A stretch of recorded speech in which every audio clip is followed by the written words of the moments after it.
Existe una verdad silenciosa que muchas personas comienzan a percibir solo cuando pasan los años y las estaciones de la vida se vuelven más suaves, más frágiles. No es el miedo a la muerte lo que inquieta a la mayoría de los corazones. Es el dolor callado de mirar atrás y darse cuenta de que se pasó tanto tiempo ocupado, y sin embargo tan poco de ese tiempo fue realmente vivido. Perseguimos los años con urgencia solo para descubrir que aquello que en verdad anhelábamos era algo mucho más pequeño. Un momento, un respiro, una presencia pacífica en nuestra propia vida. Hace algunos inviernos, en las montañas a las afueras de Chiang Mai, pasé varias semanas en un templo escondido entre pinos y nieblas matutinas. El abad de ese lugar, un monje retirado de más de 80 años, tenía una rutina tan simple como profunda. Cada mañana, justo después del amanecer, se sentaba junto a una pequeña ventana de madera que daba a un jardín silencioso de musgo, piedra y ciruelos. Nunca tenía prisa. Casi no hablaba. Pero una mañana, mientras estábamos sentados juntos en silencio, sonrió levemente y dijo: cuando era joven, perseguía al tiempo. Ahora, en mi vejez, me doy cuenta de que el tiempo siempre estuvo quieto. Era yo quien corría. Había algo en su voz. No era arrepentimiento, sino reverencia, una especie de sabiduría suave que no proviene de los libros ni de las enseñanzas, sino de vivir plenamente las horas silenciosas que la mayoría de las personas pasa por alto. Lo que él descubrió, y lo que tantos de nosotros perdemos, es que la riqueza de la vida nunca se encuentra en la duración de nuestros días, sino en la profundidad de nuestra presencia dentro de ellos. Muchos de nosotros, especialmente a medida que envejecemos, comenzamos a sentir que los días se deslizan cada vez más rápido, que los meses se difuminan en estaciones. Un año termina antes incluso de que aprendamos a escribir su nombre, y nos decimos: algún día descansaré. Algún día bajaré el ritmo. Algún día empezaré a vivir de verdad. Pero algún día es una palabra peligrosa. Susurra consuelo mientras roba nuestro recurso más preciado, este momento.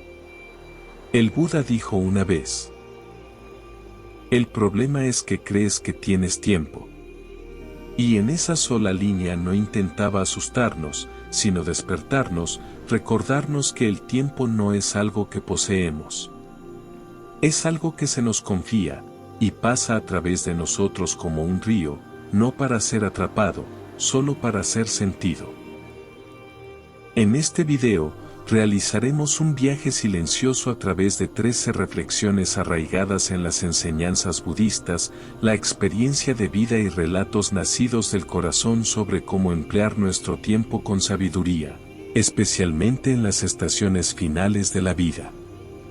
Cada parte toca un área diferente de nuestra experiencia humana: el tiempo, las prioridades, las relaciones, la creatividad, la paz interior y más.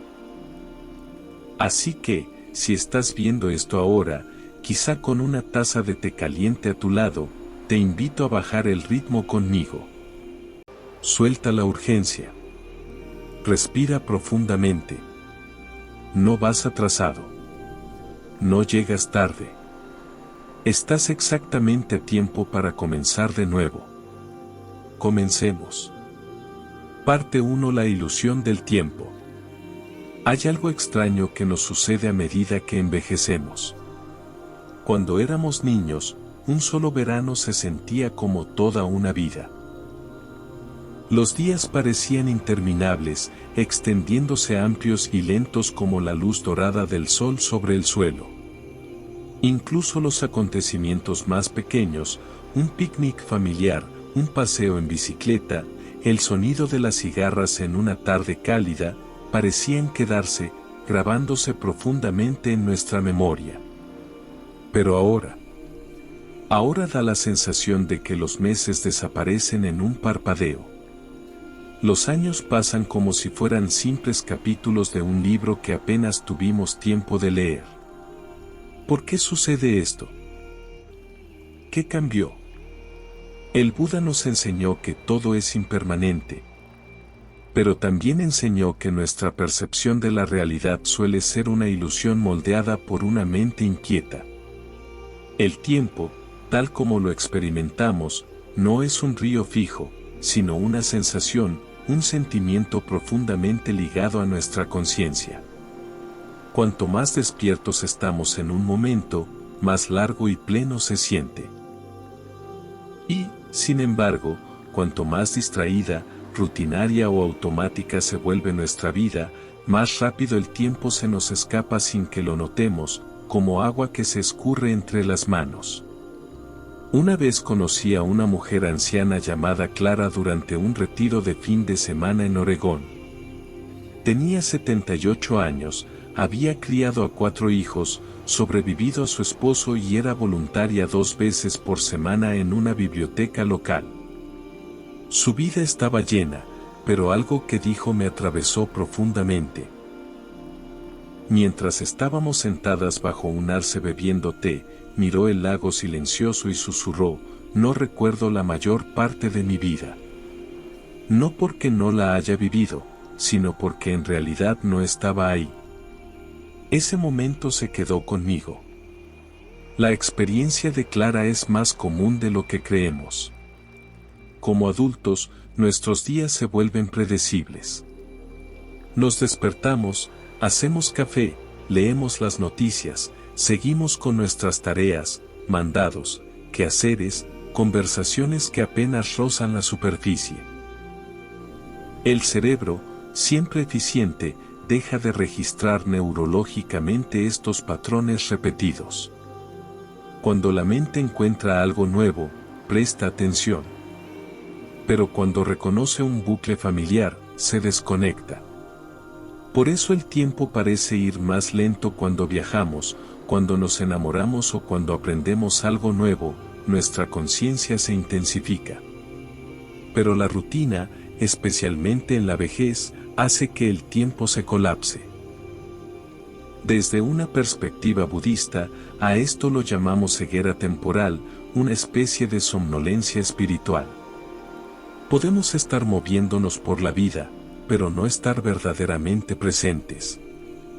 El Buda animaba a sus discípulos a cultivar sati, o atención plena, no solo en la meditación, sino en la vida cotidiana. Dijo una vez: no habites en el pasado. No sueñes con el futuro. Concentra la mente en el momento presente. Suena simple, pero vivir en el presente requiere esfuerzo.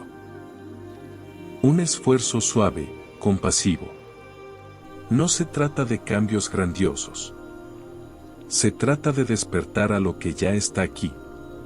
Una forma amable de recuperar nuestra sensación del tiempo es invitar a la novedad a nuestras vidas.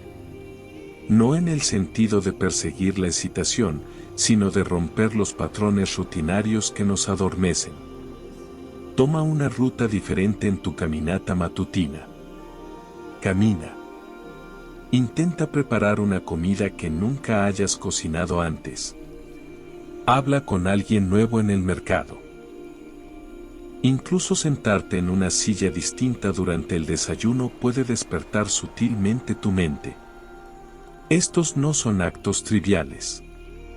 Son pequeñas rebeliones contra la insensibilidad espiritual. Otra práctica es pausar intencionalmente a lo largo del día. Toma un momento, solo 10 segundos, para respirar, para sentir tus pies en el suelo, para notar el sonido del viento o la textura de tus manos.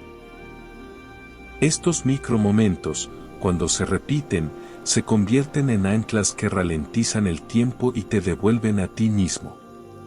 Y quizá lo más importante, reflexiona a diario.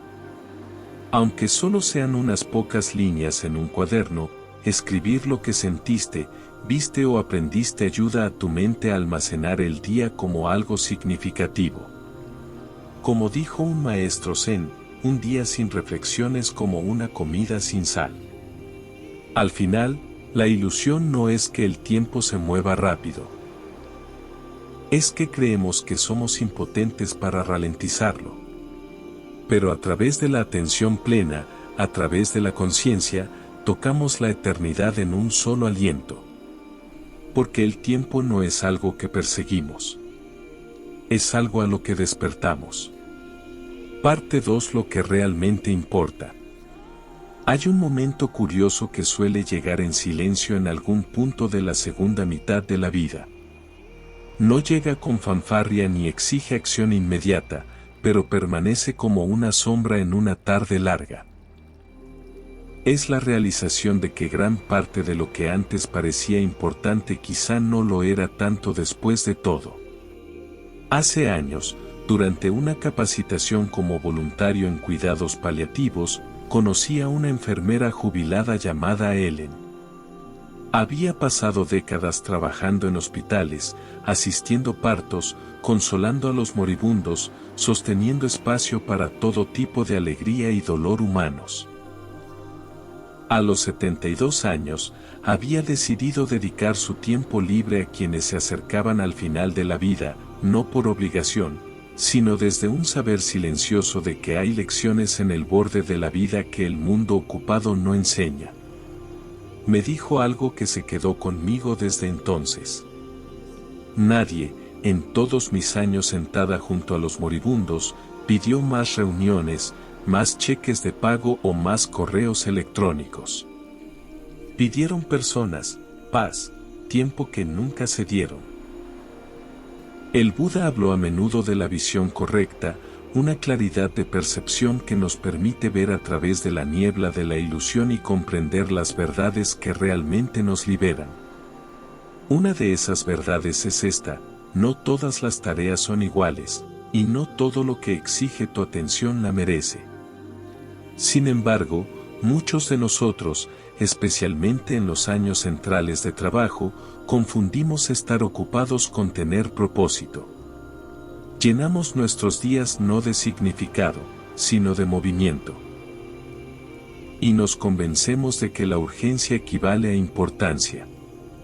Pero aquí está el punto. El tiempo tiene su propia manera silenciosa de revelar la verdad. No es hasta que miramos atrás, a veces décadas después, cuando comprendemos el costo de esas elecciones. Los cumpleaños perdidos, los momentos tranquilos omitidos. Las pequeñas oportunidades de ser amables que estábamos demasiado apurados para tomar. En la enseñanza budista existe una práctica conocida como las 5 remembranzas. Entre ellas está este recordatorio profundo. Estoy sujeto al envejecimiento. No hay forma de escapar de ello. Estoy sujeto a la muerte. No hay forma de evitarla. Todo lo que me es querido se separará de mí. Estas palabras no buscan deprimirnos. Buscan despertarnos a lo que realmente importa ahora, antes de que se nos escape. Una práctica útil que podemos tomar aquí es algo que llamo la perspectiva del hecho de muerte. Imagina que eres tú dentro de 30 años, acostado en una cama, reflexionando sobre la vida que has vivido. ¿Qué importará en esas horas finales? ¿Será la cocina impecable? ¿El balance perfecto de la cuenta bancaria? ¿O será el tiempo que pasaste escuchando a tu nieto hablar de sus sueños? ¿Los paseos que diste con un viejo amigo? ¿El valor que tuviste para perdonar a alguien después de años de silencio? La verdad es que la claridad suele llegar en la quietud. Pero en nuestro mundo moderno, rara vez nos detenemos lo suficiente para sentir lo que de verdad importa. Por eso debemos aprender a elegir con intención, especialmente a medida que envejecemos. Debemos convertirnos en guardianes de nuestra propia atención. Aquí hay una pequeña práctica que puedes intentar. Cada mañana, antes de que comience el ruido del día, siéntate con papel y pluma y pregunta: ¿qué importaría de verdad hoy si este fuera mi último día? no lo pienses demasiado. Escribe lo que surja en tu corazón. Luego deja que esas respuestas, y no tu calendario ni tu lista de pendientes, guíen tus siguientes pasos. El Buda dijo una vez, tu trabajo es descubrir tu trabajo y luego, con todo tu corazón, entregarte a él. No hablaba solo de empleo. Hablaba del Dharma, del verdadero llamado de tu alma. Puede ser cultivar un jardín o ayudar a alguien a sanar. O simplemente sentarte en silencio viendo salir el sol, sabiendo que aún estás aquí, aún respiras, aún puedes amar. Porque al final, lo que realmente importa no es cuánto hicimos, sino cuán profundamente vivimos, no cuán llena estaba nuestra agenda, sino cuán lleno se volvió nuestro corazón. Y la hermosa verdad es que nunca es demasiado tarde para comenzar a vivir así ahora. Parte 3. Las relaciones como terrenos sagrados. Hay un cierto silencio que llena la habitación cuando alguien mayor de 70 años habla de viejos amigos, no de la forma ruidosa con la que la juventud habla de multitudes y fiestas, sino con el tipo de quietud que aparece cuando los recuerdos son demasiado delicados para decirse en voz alta. A menudo se escuchan frases como, perdimos el contacto. O me pregunto cómo estarán ahora. Y a veces, ojalá hubiera dicho más antes de que fuera demasiado tarde. En una pequeña comunidad budista cerca de San José, conocí una vez a un hombre llamado Ro. Tenía más de 80 años, era alto y de voz suave, con un leve temblor en las manos que el tiempo le había regalado. Durante una reflexión grupal sobre el perdón, comenzó a hablar, al principio con vacilación, de un hermano con el que no había hablado en más de 30 años. Una pelea por algo trivial, ya olvidado en los detalles pero no en el sentimiento, había roto el vínculo. Y, sin embargo, no pasaba una sola semana sin que Roa pensara en él. Le he escrito cartas, dijo, con los ojos húmedos pero firmes, pero nunca tuve el valor de enviarlas. Hay una enseñanza profunda en el budismo, el odio no cesa con el odio, sino solo con el amor. Esta es la ley eterna. Y en ese momento se podía ver a Roa luchando no solo con el arrepentimiento, sino con algo más sutil, el duelo por una relación aún viva pero abandonada desde hace mucho tiempo. Muchos de nosotros cargamos cuerdas invisibles atadas a otros, algunas cálidas, otras enredadas, otras desgastadas hasta casi romperse.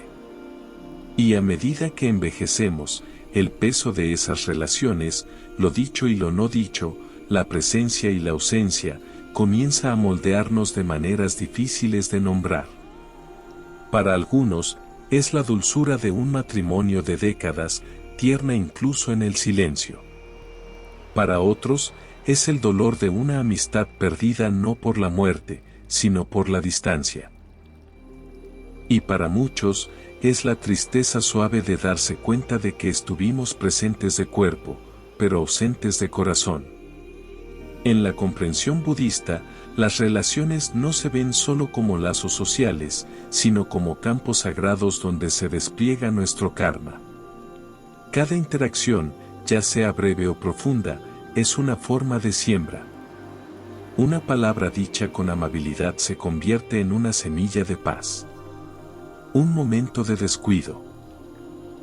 Una disculpa omitida se convierte en una onda kármica que cargamos hasta que se resuelve.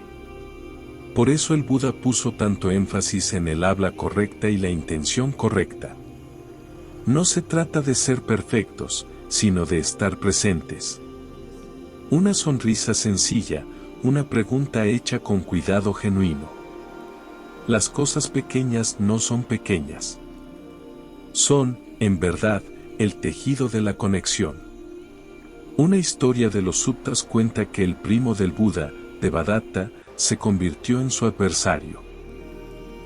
A pesar de la traición y el daño, el Buda nunca devolvió ira con ira. Enseñó a sus discípulos que el corazón debe permanecer lo suficientemente amplio como para contener incluso a quienes nos han hecho daño, no para justificar el daño, sino para disolver la amargura que nos hiere cuando la cargamos. Si estás viendo esto ahora, quizá alguien haya venido a tu mente. Un hermano, un viejo amigo, un cónyuge ya fallecido, o incluso un vecino con quien compartías café pero con quien no has hablado en años. Pregúntate con suavidad, ¿hay algo que quedó sin decir, algo que valga la pena reabrir, no para arreglar el pasado, sino para liberar el presente? Y si eso se siente demasiado lejano, empieza pequeño.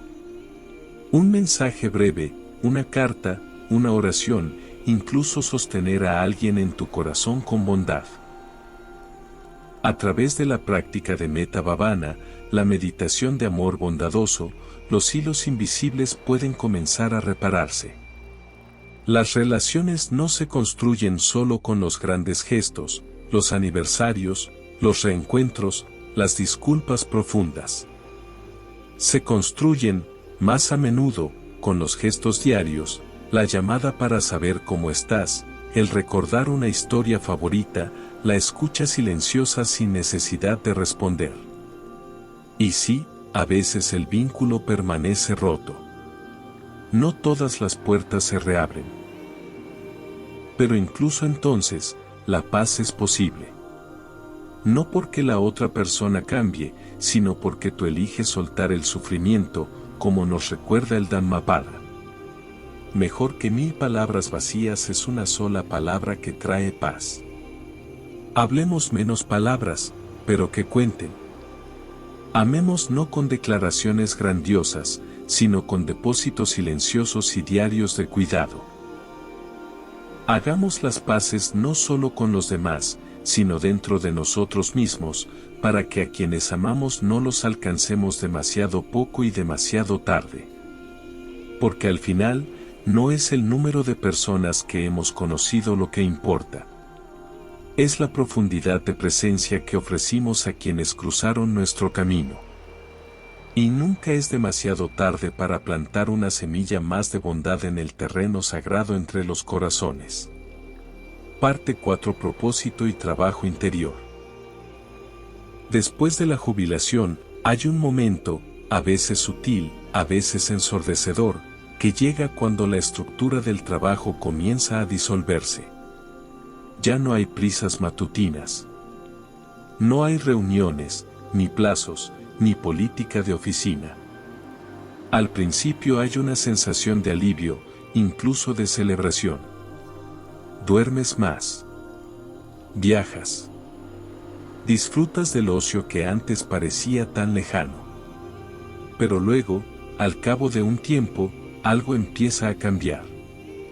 Una pregunta silenciosa, apenas un susurro, surge de la quietud. ¿Y ahora qué?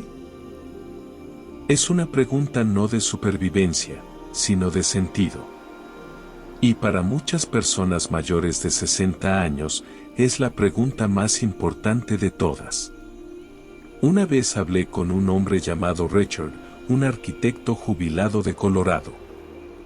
Durante más de 40 años diseñó edificios que lo sobrevivirían. Hospitales, escuelas, centros cívicos.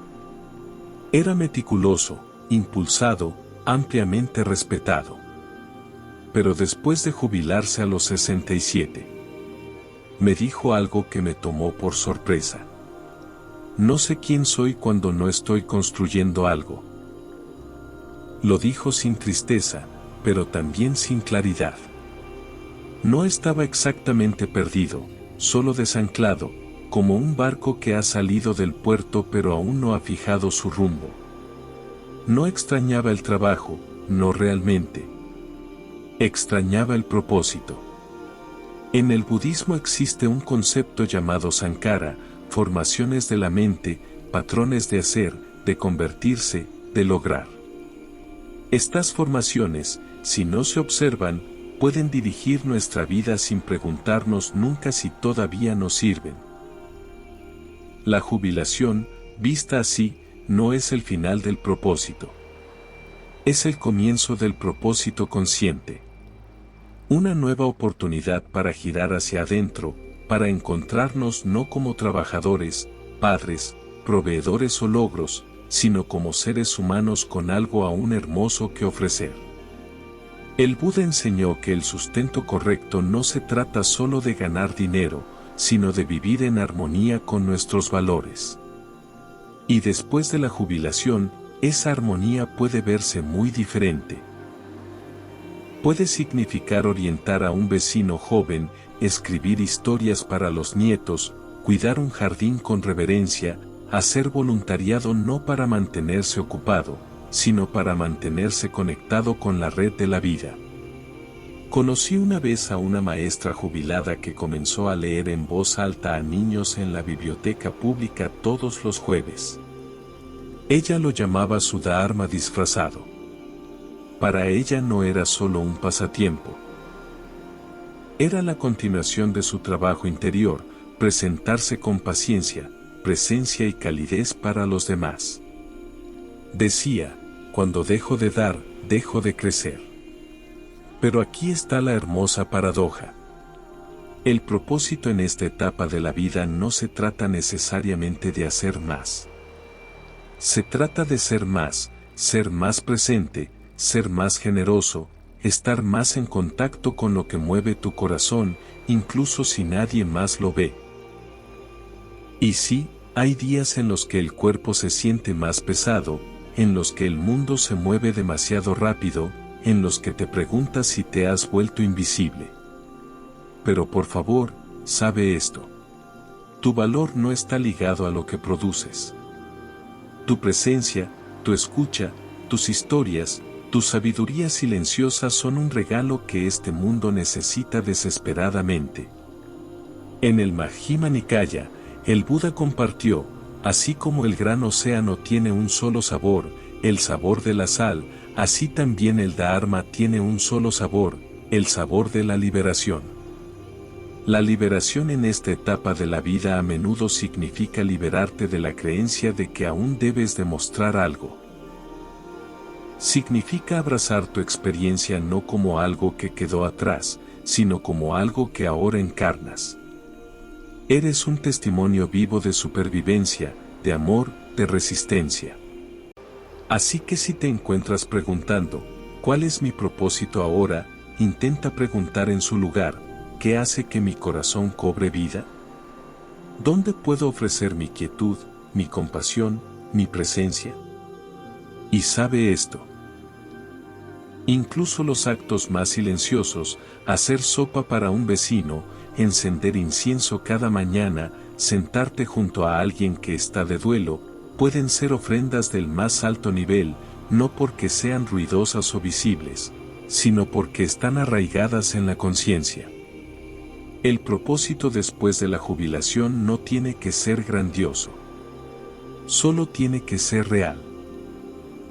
Y en verdad, tu trabajo más significativo quizá no sea lo que construyas con tus manos, sino lo que despiertes en otros simplemente por ser profunda e inconfundiblemente tú mismo. Parte 5. Salud, energía y compasión por el cuerpo. Llega un momento en la vida en que el cuerpo ya no obedece con la facilidad de antes. Las rodillas crujen un poco más fuerte por la mañana. La espalda emite recordatorios silenciosos. Al levantarnos de una silla, incluso una caminata suave puede sentirse como una meditación en la paciencia. Pero en lugar de ver estos cambios como traiciones, ¿y si aprendemos a verlos como invitaciones? Suaves empujones del cuerpo que nos piden bajar el ritmo, escuchar, cuidar. En el pensamiento budista, el cuerpo no es un obstáculo en el camino. Es el primer fundamento de la atención plena. Kinupasan, como se le llama en el Satipatthana, es la práctica de observar el cuerpo no con juicio, sino con una conciencia amorosa que dice, te veo, viejo amigo. Te agradezco por haberme llevado. Una vez conocí a una mujer llamada Grace en un retiro de atención plena en el norte de California. Tenía 74 años y se estaba recuperando de una cirugía de cadera. Durante la mayor parte de su vida había sido ferozmente independiente, caminaba por las montañas, bailaba, incluso enseñaba yoga. Pero después de la cirugía, me contó que empezó a sentirse como una extraña dentro de su propio cuerpo. Me sentí traicionada, dijo suavemente, como si mi cuerpo hubiera decidido seguir adelante sin avisarme. Y, sin embargo, a medida que avanzaba el retiro, observé a Grace hacer algo extraordinario. Comenzó a volver a hacerse amiga de su cuerpo. Cada paso con su bastón se convirtió en una lección de presencia, cada respiración en una oración.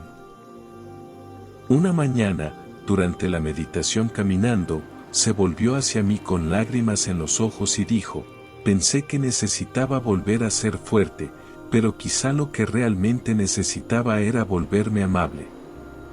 Ese cambio del rendimiento a la compasión está en el corazón de la práctica budista. El Buda nos enseñó a tratar nuestros cuerpos no como máquinas que deben ser forzadas, sino como templos. Temporales, frágiles y, aún así, profundamente sagrados, el vehículo a través del cual experimentamos esta vida. Y cuando dejamos de resistir su envejecimiento, sucede algo hermoso. Empezamos a escuchar. ¿Cuándo fue la última vez que le preguntaste a tu cuerpo qué necesitaba en lugar de decirle qué debía hacer? Con demasiada frecuencia tratamos el cansancio como una debilidad. Llevamos el agotamiento como una medalla de honor. Ignoramos el dolor, silenciamos el hambre, anulamos nuestros ritmos naturales en nombre de la productividad o la obligación. Pero después de los 60, el cuerpo empieza a susurrar con más claridad. No pide control, sino cuidado. No castigo, sino presencia. Un anciano budista dijo una vez, el cuerpo es nuestro primer maestro. Nos enseña la impermanencia todos los días. Y en efecto, las arrugas, los movimientos más lentos, los nombres olvidados no son señales de fracaso. Son señales de que el mundo nos está pidiendo vivir más despacio, con mayor suavidad, con mayor profundidad. Una de las prácticas más poderosas que puedes comenzar hoy es el escaneo corporal. La meditación del escaneo corporal, recostado o sentado cómodamente, llevando la conciencia lentamente a cada parte del cuerpo. No para arreglar ni cambiar nada, sino simplemente para notar. Para ofrecer atención como se la ofrecerías a un niño querido o a un viejo amigo. Amigo. Puede que te sorprenda lo que emerge. No solo tensión, sino gratitud. No solo incomodidad, sino perdón. El movimiento también puede ser sagrado. No necesitas correr maratones ni levantar pesas. Una caminata de 10 minutos bajo el sol de la mañana, unos estiramientos suaves antes de dormir, incluso pararte descalzo afuera para sentir la tierra. Estas no son cosas pequeñas. Son rituales de regreso. Le recuerdan a tu cuerpo que aún importa, que tú sigues aquí, que la vida todavía fluye a través de ti. El Buda dijo, mantener el cuerpo en buena salud es un deber. De lo contrario, no podremos mantener la mente fuerte y clara. Esto no se trata de aferrarse a la juventud. Se trata de cultivar vitalidad, el tipo de vitalidad que nos permite estar presentes para las alegrías y las tristezas de esta vida humana. Así que si tu cuerpo es más lento ahora, más suave, más sensible, permítelo. Trátalo no como una herramienta rota, sino como un maestro sabio, uno que te ha llevado a lo largo de décadas, a través del desamor y la sanación, del amor y la pérdida. Uno que todavía despierta cada día y dice, sigamos adelante. Y quizá, solo quizá, el mayor acto de valentía espiritual en esta etapa de la vida sea aprender a amar el cuerpo exactamente como es. Parte 6. Aprender y compartir sabiduría. Existe una idea silenciosa pero errónea en nuestra cultura, que el aprendizaje es algo reservado para los jóvenes, que es un proceso con un punto final, una meta, quizá marcada por títulos o logros profesionales.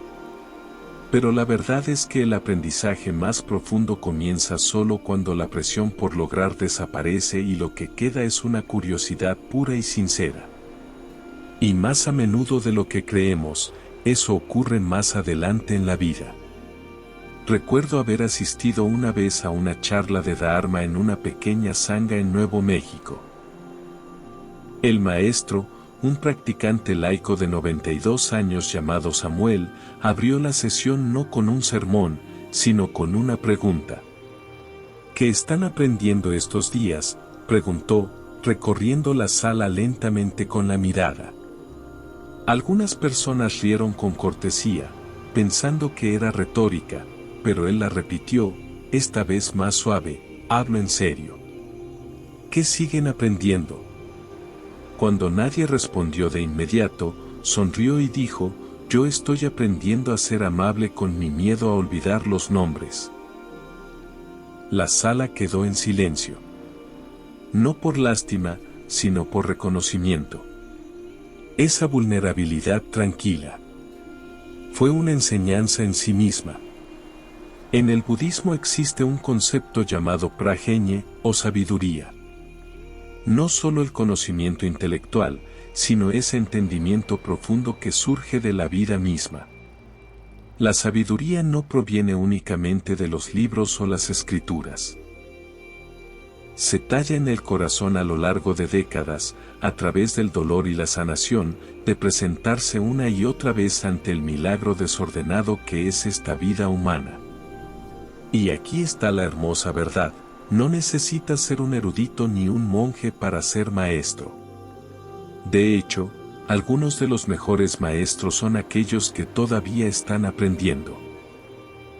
El Buda enfatizó a menudo que una de las formas más poderosas de integrar lo que aprendemos es compartirlo con otros, no como expertos, sino como compañeros de viaje en el camino. Una amiga muy querida, Linda, comenzó a impartir clases de meditación en su centro para adultos mayores a los 76 años. No estaba certificada. No había ido a la India, pero llevaba 2 décadas practicando atención plena en silencio cada mañana.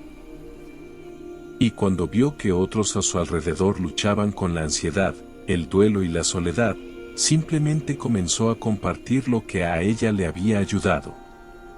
No estoy aquí para arreglar a nadie, me dijo.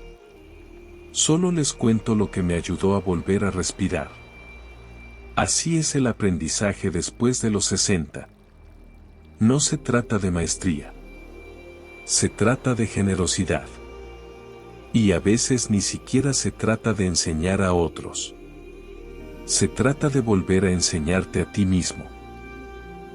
Aprender un nuevo instrumento, escribir historias para tus nietos, explorar textos budistas con ojos frescos, incluso aprender a navegar un cuerpo cambiante o un mundo que se transforma con paciencia y gracia. Todas estas son formas de aprendizaje sagrado. Al propio Buda se le llamaba Siddhartha, aquel que está en el camino hacia la comprensión. No aquel que ya lo había comprendido todo, sino aquel que seguía aprendiendo. Eso, en sí mismo, es una identidad para toda la vida. Otra práctica poderosa es lo que los budistas llaman compartir el Dharma. No necesitas un escenario ni una audiencia. Puede ser tan simple como decirle a un amigo, escuché algo hoy que me conmovió. Cuando ofrecemos lo que hemos aprendido, incluso en pequeñas dosis, creamos ondas. Encendemos velas que quizá nunca veamos arder.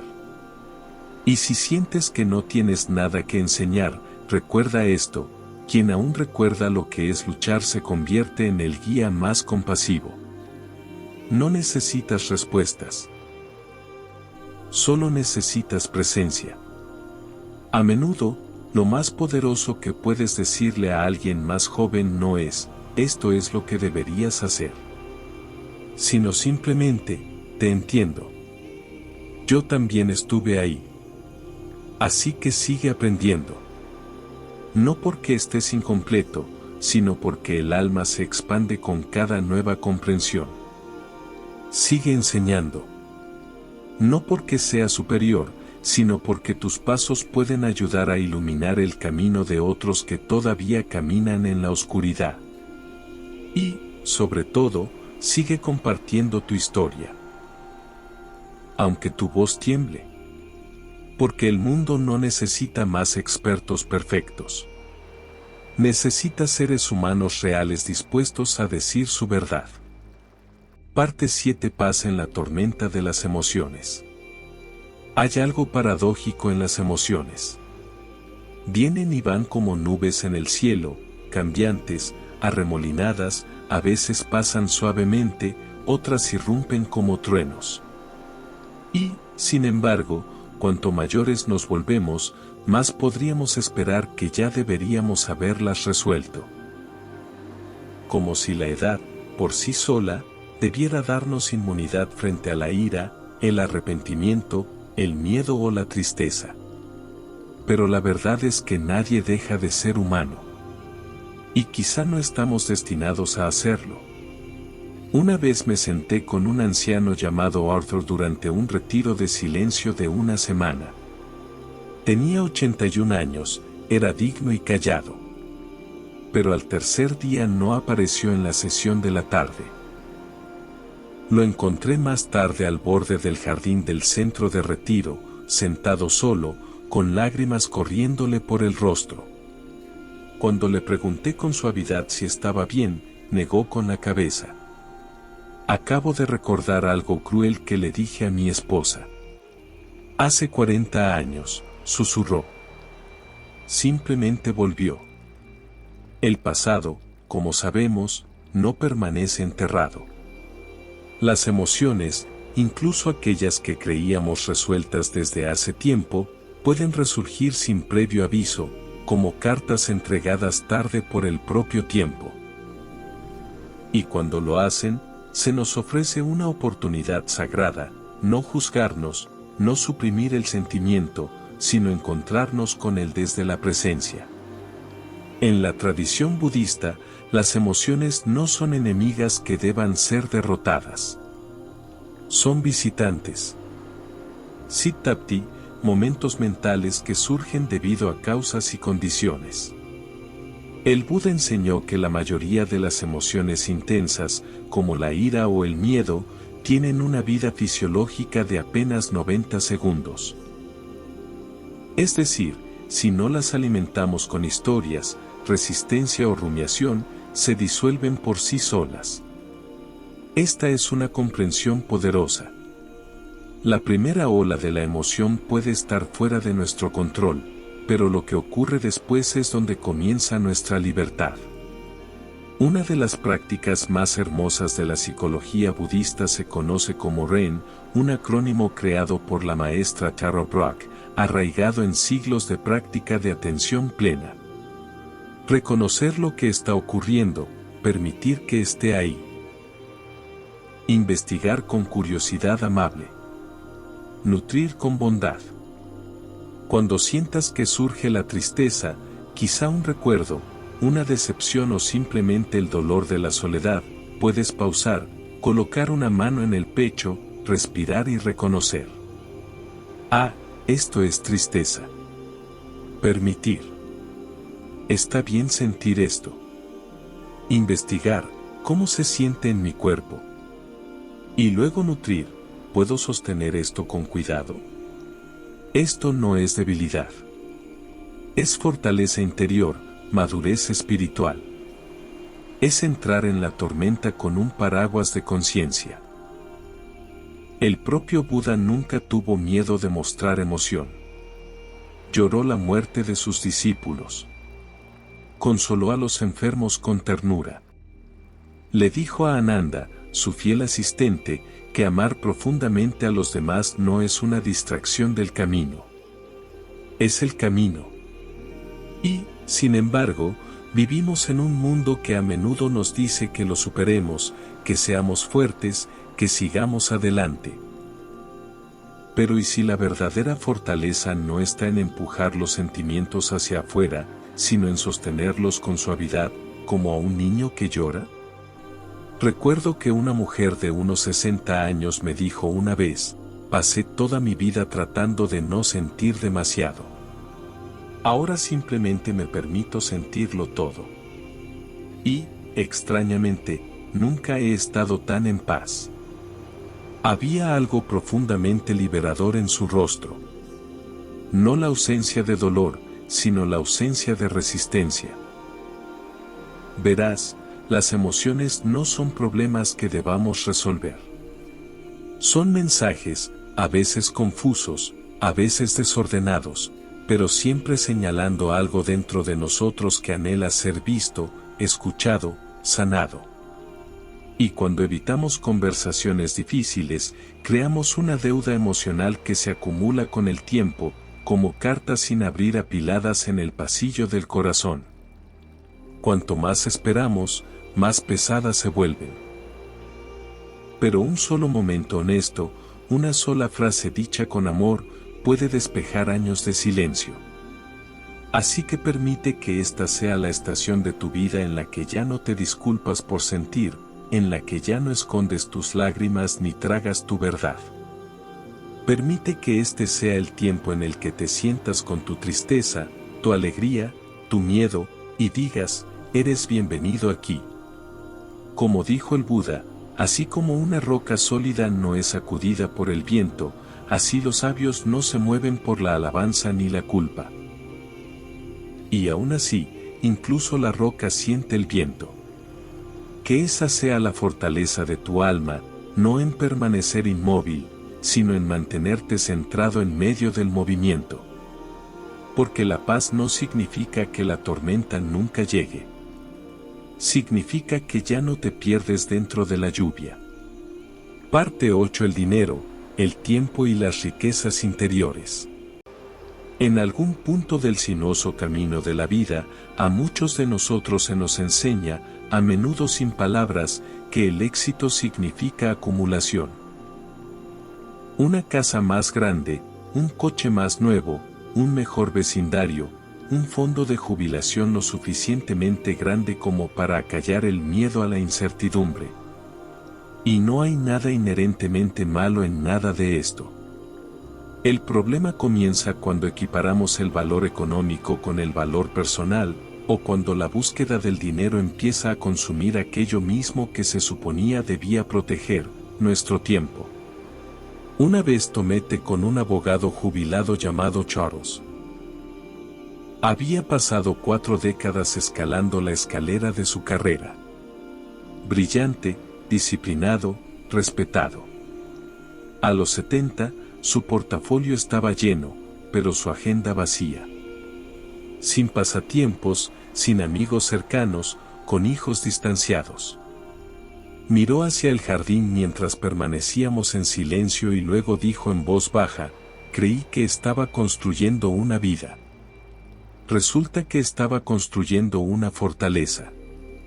Ese momento abrió algo en ambos. El Buda no estaba en contra de la riqueza. Él mismo enseñó a reyes y comerciantes y aceptó la generosidad de seguidores laicos con recursos. Pero una y otra vez advirtió sobre el apego, no solo a las cosas, sino a la ilusión de que las cosas podrían protegernos de la impermanencia. El sabio, comprendiendo que la riqueza es impermanente, la comparte generosamente y vive con un corazón libre de apego. El Dhammapada dice, ¿qué significa esto en nuestro tiempo? Significa preguntarnos, ¿tu riqueza te está dando más vida o te está costando vida? Porque muchas personas pasan sus años más saludables persiguiendo ingresos y luego usan ese ingreso para intentar comprar de vuelta el tiempo, la paz o la conexión que perdieron en el camino.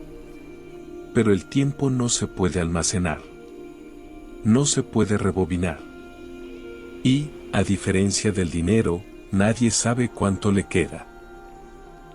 Existe un término poderoso llamado abundancia de tiempo, la sensación de tener suficiente tiempo para hacer las cosas que dan sentido. Curiosamente, los estudios muestran que a medida que las personas se vuelven más ricas, la abundancia de tiempo suele disminuir. ¿Por qué?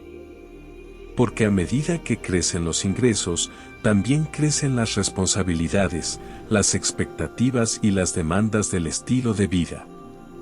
Cuanto más grande la casa, más hay que limpiar. Cuanto más elegante el coche, más hay que asegurar. Cuantas más cosas poseemos, más debemos mantener, proteger y por las que estresarnos. Un monje budista me dijo una vez, cada objeto que compras también compra una parte de tu atención. Ten cuidado con que la intercambias. También ocurre un cambio hermoso cuando las personas comienzan a valorar las experiencias por encima de las posesiones. Un paseo al atardecer, un viaje para ver el océano, una cena tranquila con un amigo querido. Estas cosas no se deprecian. Envejecen bien, se vuelven más dulces en la memoria y a menudo cuestan menos de lo que imaginamos. Una anciana que conocí tenía un hábito encantador. Cada mes, en lugar de comprarse algo nuevo, usaba ese dinero para crear un pequeño momento de alegría para alguien más. Un almuerzo sorpresa para su hija, flores dejadas en el porche de un vecino, una donación a un banco de alimentos local que, según ella, me hace sentir más rica que cualquier cosa en mi closet. Esto no se trata de culpa. Se trata de libertad. La verdadera riqueza, en el pensamiento budista, no se mide en dinero, sino en amplitud interior. La capacidad de sentarte en tu hogar, respirar profundamente y saber que nada te posee. La capacidad de decir no a lo que drena tu energía vital y sí a lo que nutre tu alma. Y quizá la enseñanza financiera más poderosa que ofreció el Buda fue esta: vive con lo suficiente, comparte el resto. No como sacrificio, sino como liberación. Porque cuando aflojamos nuestro agarre al dinero, descubrimos cuán firmemente el dinero nos estaba agarrando a nosotros. Así que pregúntate con suavidad, ¿qué es suficiente para mí, de verdad? ¿Qué haría con más tiempo, incluso si tuviera menos ingresos? ¿En qué parte de mi vida he confundido ocupación con riqueza? Porque quizá no puedas comprar más años, pero sí puedes descubrir más vida dentro de los años que ya tienes. Y cuando mires atrás, probablemente no será el tamaño de tu cuenta bancaria lo que recuerdes. Será cuán libremente diste, cuán profundamente viviste y cuán ricamente amaste. Con ambas manos abiertas. Parte 9. La expresión creativa en los años posteriores.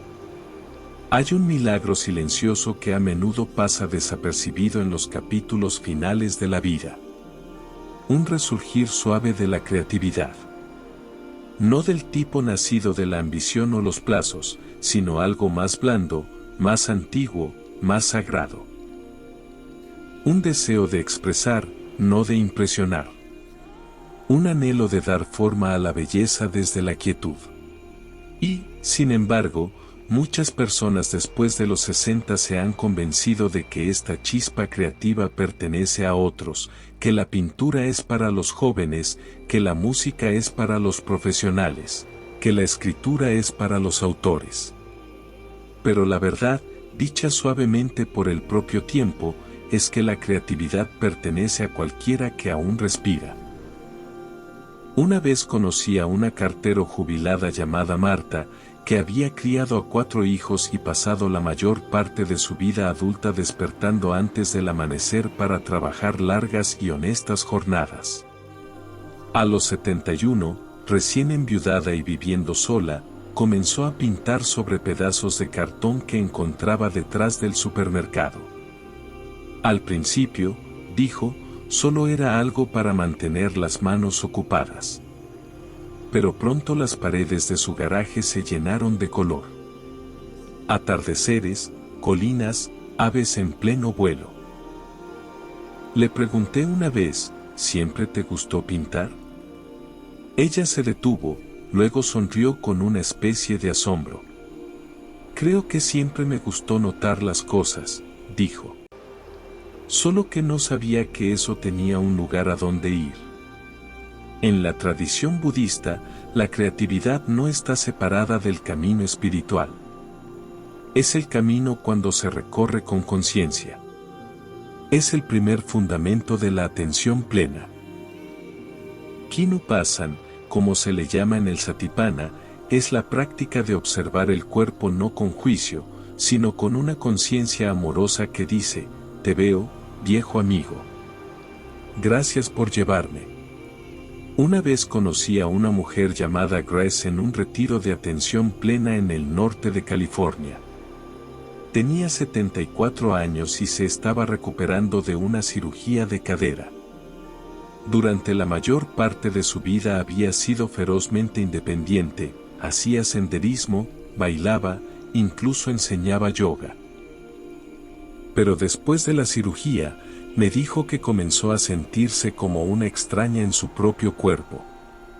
Me sentí traicionada, dijo en voz baja, como si mi cuerpo hubiera decidido seguir adelante sin avisarme. Y, sin embargo, a medida que avanzaba el retiro, observé a Grace hacer algo extraordinario. Comenzó a hacerse amiga de su cuerpo otra vez. Cada paso con su bastón se convirtió en una lección de presencia, cada respiración en una oración. Una mañana, durante la meditación caminando, se volvió hacia mí con lágrimas en los ojos y dijo, pensaba que necesitaba volver a ser fuerte, pero quizá lo que realmente necesitaba era volverme amable. Ese cambio del rendimiento a la compasión está en el corazón de la práctica budista. El Buda nos enseñó a tratar nuestros cuerpos no como máquinas que deben ser forzadas, sino como templos. Temporales, frágiles y, sin embargo, profundamente sagrados, el vehículo a través del cual experimentamos esta vida. Y cuando dejamos de resistir su envejecimiento, sucede algo hermoso. Empezamos a escuchar. ¿Cuándo fue la última vez que le preguntaste a tu cuerpo qué necesitaba en lugar de decirle qué hacer? Con demasiada frecuencia tratamos el cansancio como una debilidad. Llevamos el agotamiento como una medalla de honor. Ignoramos el dolor, silenciamos el hambre, anulamos nuestros ritmos naturales en nombre de la productividad o la obligación. Pero después de los 60, el cuerpo comienza a susurrar con mayor claridad. No pide control, sino cuidado. No pide castigo, sino presencia. Un anciano budista dijo una vez, el cuerpo es nuestro primer maestro. Nos enseña la impermanencia todos los días. Y en efecto, las arrugas, los movimientos más lentos, los nombres olvidados no son señales de fracaso. Son señales de que el mundo nos está pidiendo vivir más despacio, con más suavidad, con más profundidad. Una de las prácticas más poderosas que puedes comenzar hoy es el escaneo corporal. La meditación, recostado o sentado cómodamente, llevando la conciencia lentamente a cada parte del cuerpo. No para arreglar ni cambiar nada, sino simplemente para notar. Para ofrecer atención como lo harías a un niño amado o a un viejo amigo. Amigo. Puede que te sorprenda lo que surge. No solo tensión, sino gratitud. No solo incomodidad, sino perdón. El movimiento también puede ser sagrado. No necesitas correr maratones ni levantar pesas. Una caminata de 10 minutos bajo el sol de la mañana, unos estiramientos suaves antes de dormir, incluso pararte afuera descalzo para sentir la tierra. Estas no son cosas pequeñas. Son rituales de regreso. Le recuerdan a tu cuerpo que todavía importa, que todavía estás aquí, que la vida aún fluye a través de ti. El Buda dijo: mantener el cuerpo con buena salud es un deber. De lo contrario, no podremos mantener la mente fuerte y clara. Esto no se trata de aferrarse a la juventud. Se trata de cultivar vitalidad, del tipo que nos permite estar presentes para las alegrías y las tristezas de esta vida humana. Así que si tu cuerpo ahora es más lento, más suave, más sensible, permítelo. Trátalo no como una herramienta rota, sino como un maestro sabio, uno que te ha llevado a lo largo de décadas, a través del desamor y la sanación, del amor y la pérdida. Uno que aún despierta cada día y dice: sigamos adelante. Y quizá, solo quizá, el mayor acto de valentía espiritual en esta etapa de la vida sea aprender a amar el cuerpo exactamente como es. Parte 6: Aprender y compartir sabiduría. Existe una idea silenciosa en nuestra cultura de que el aprendizaje es algo reservado para los jóvenes. Que es un proceso con un punto final, una línea de meta, quizá marcada por birretes de graduación o hitos profesionales. Pero la verdad es que el aprendizaje más profundo comienza solo cuando la presión por lograr se desvanece y lo que queda es una curiosidad pura y sincera. Y, más a menudo de lo que pensamos, eso ocurre más tarde en la vida. Recuerdo haber asistido una vez a una charla de Dharma en una pequeña sangha en Nuevo México. El maestro, un practicante laico de 92 años llamado Samuel, abrió la sesión no con un sermón, sino con una pregunta. ¿Qué están aprendiendo estos días?, preguntó, recorriendo la sala lentamente con la mirada. Algunas personas rieron educadamente, pensando que era retórico, pero él repitió la pregunta, esta vez más suave: hablo en serio. ¿Qué siguen aprendiendo? Cuando nadie respondió de inmediato, sonrió y dijo: yo estoy aprendiendo a ser amable con mi miedo a olvidar nombres. La sala quedó en silencio. No por lástima, sino por reconocimiento. Esa vulnerabilidad silenciosa era una enseñanza en sí misma. En el budismo hay un concepto llamado prajñe, o sabiduría. No solo conocimiento intelectual, sino ese entendimiento profundo que surge de la vida misma. La sabiduría no proviene únicamente de libros o escrituras. Se talla en el corazón a lo largo de décadas, a través del desamor y la sanación, de presentarse una y otra vez ante el milagro caótico que es esta vida humana. Y aquí está la hermosa verdad: no necesitas ser un erudito ni un monje para ser un maestro. De hecho, algunos de los mejores maestros son aquellos que todavía están aprendiendo. El Buda enfatizó a menudo que una de las formas más poderosas de integrar lo que aprendemos es compartirlo con otros, no como expertos, sino como compañeros de camino. Una querida amiga mía, Linda, comenzó a dar clases de meditación en su centro para personas mayores a los 76 años. No estaba certificada. No había ido a la India, pero había pasado 2 décadas practicando atención plena en silencio cada mañana.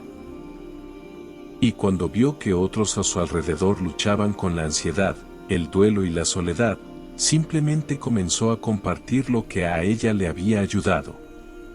No estoy aquí para arreglar a nadie, me dijo. Solo les cuento lo que me ayudó a volver a respirar. Así es el aprendizaje después de los 60. No se trata de maestría. Se trata de generosidad. Y a veces ni siquiera se trata de enseñar a otros. Se trata de volver a enseñarte a ti mismo, aprender un nuevo instrumento, escribir historias para tus nietos, explorar textos budistas con ojos frescos. Incluso aprender a navegar un cuerpo cambiante o un mundo en transformación con paciencia y gracia.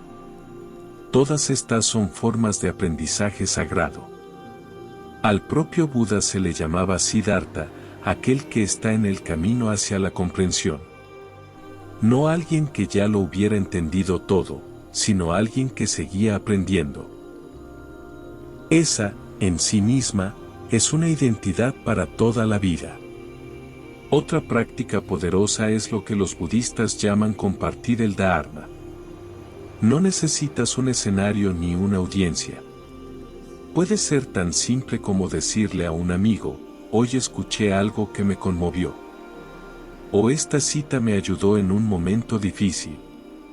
Cuando ofrecemos lo que hemos aprendido, incluso en pequeñas dosis, creamos ondas. Encendemos velas que quizá nunca veamos arder. Y si sientes que no tienes nada que enseñar, recuerda esto. Quien aún recuerda lo que es luchar se convierte en el guía más compasivo. No necesitas respuestas. Solo necesitas presencia. A menudo, lo más poderoso que puedes decirle a alguien más joven no es, esto es lo que deberías hacer.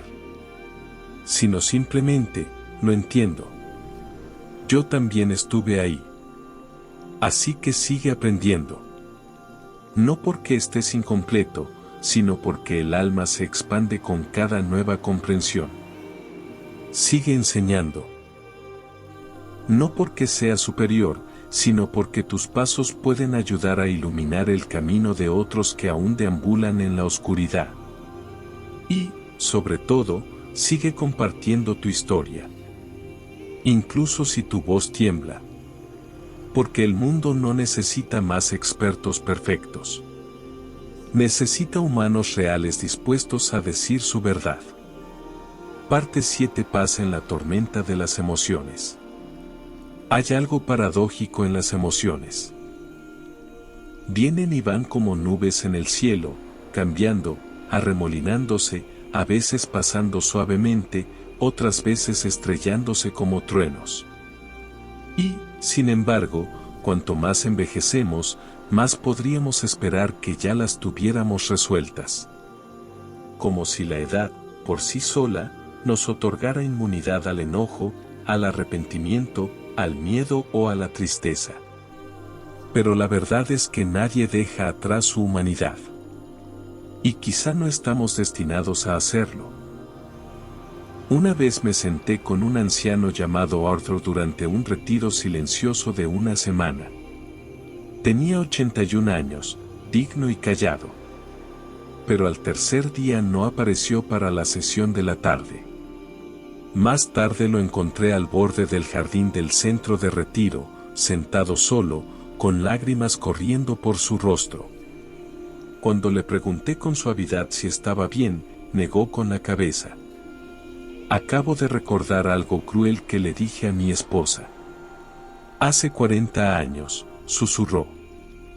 Simplemente volvió. El pasado, como sabemos, no permanece enterrado. Las emociones, incluso aquellas que creíamos resueltas desde hace mucho, pueden resurgir sin aviso, como cartas entregadas tarde por el propio tiempo. Y cuando lo hacen, se nos ofrece una oportunidad sagrada, no juzgarnos, no suprimir el sentimiento, sino encontrarnos con él desde la presencia. En la tradición budista, las emociones no son enemigas que deban ser derrotadas. Son visitantes. Siddhati, momentos mentales que surgen debido a causas y condiciones. El Buda enseñó que la mayoría de las emociones intensas, como el enojo o el miedo, tienen una vida fisiológica de apenas 90 segundos. Es decir, si no las alimentamos con historias, resistencia o rumiación, pasan por sí solas. Esta es una comprensión poderosa. La primera ola de la emoción puede estar fuera de nuestro control, pero ¿qué sucede después? Ahí es donde comienza nuestra libertad. Una de las prácticas más bellas de la psicología budista se conoce como Ren, un acrónimo creado por la maestra Taro Brach, arraigado en siglos de práctica de atención plena. Reconocer lo que está ocurriendo, permitir que esté ahí. Investigar con curiosidad amable. Nutrir con bondad. Cuando sientes que surge la tristeza, quizá un recuerdo, una decepción o simplemente el dolor de la soledad. Puedes pausar, colocar una mano en el pecho, respirar, reconocer. Ah, esto es tristeza. Permitir. Está bien sentir esto. Investigar, ¿cómo se siente en mi cuerpo? Y luego nutrir, ¿puedo sostener esto con cuidado? Esto no es debilidad. Esto es fortaleza interior, madurez espiritual. Es entrar en la tormenta con un paraguas de conciencia. El propio Buda nunca tuvo miedo de mostrar emoción. Lloró la muerte de sus discípulos. Consoló a los enfermos con ternura. Le dijo a Ananda, su fiel asistente, que amar profundamente a otros no es una distracción del camino. Es el camino. Y, sin embargo, vivimos en un mundo que a menudo nos dice que lo superemos, que seamos fuertes, que sigamos adelante. Pero ¿y si la verdadera fortaleza no está en empujar los sentimientos lejos, sino en sostenerlos con suavidad, como a un niño que llora? Recuerdo a una mujer de unos 60 años que una vez me dijo, pasé toda mi vida tratando de no sentir demasiado. Ahora simplemente me permito sentirlo todo. Y, extrañamente, nunca he estado tan en paz.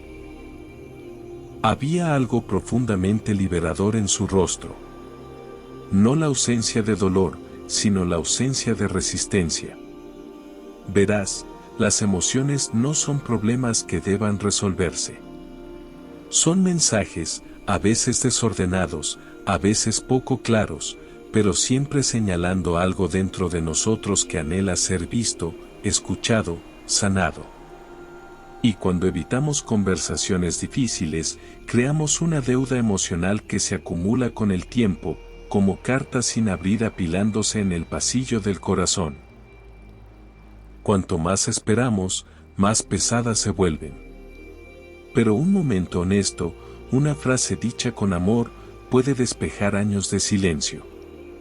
Así que deja que esta sea la estación de tu vida en la que ya no te disculpas por sentir, en la que ya no escondes tus lágrimas ni te tragas tu verdad. Deja que este sea el tiempo en el que te sientas con tu tristeza, tu alegría, tu miedo, y digas, aquí eres bienvenido. Como dijo el Buda, así como una roca sólida no es sacudida por el viento, así los sabios no son movidos por la alabanza ni por la culpa. Y, sin embargo, incluso la roca siente el viento.